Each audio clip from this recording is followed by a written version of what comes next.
I have decided to stop saying the dates aloud in these videos because I've realized that I'm really slow at editing these videos and they usually come out a day or two after I record them, sometimes several days after I record them. And so that's why I'm going to stop saying the date. With that being said, my topic for today is that I have a confession to make. In that, when I was a kid, I used to think that feta cheese was actually called fetish cheese. Am I going to get flagged for saying that?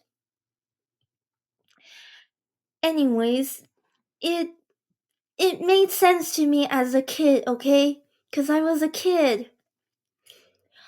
And the reason why I thought this was that I thought feta was the place where feta cheese came from. That's that's what I thought back then. And so I thought fet-ish was saying that something is from the place of feta. Like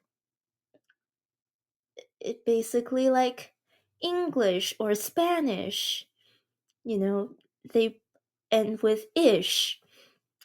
And I thought it made more sense because, for example, when you say French bread, you say French bread, not France bread. Or when you say English muffin, you say English muffin, not England muffin.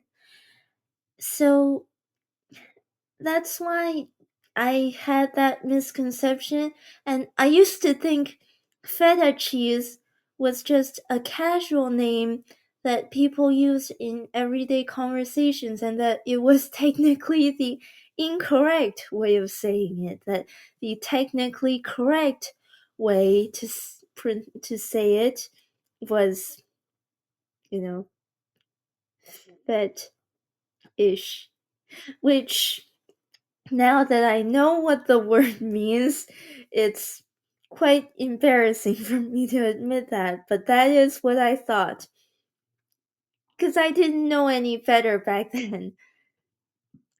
And that also reminds me of another misconception I had as a kid, which is that I thought a one night stand was a piece of furniture. Okay? I thought that one night stands were basically nightstands or bedside stands that you put beside your bed. And I thought the reason why it's called a one night stand is because it's some kind of disposable nightstand that's really low quality and falls apart after holding a lamp for one night. So So when the adults would say that a one night stand was an adult thing and that I shouldn't be talking about it as a kid, I didn't understand it. And I didn't say anything, but in my head, I used to think, how come I can't talk about a one night stand? I sleep next to a nightstand every night. So, those are just some of the childish misconceptions that I used to have, and now I'm confessing to having previously had those misconceptions. Okay, thank you. Bye.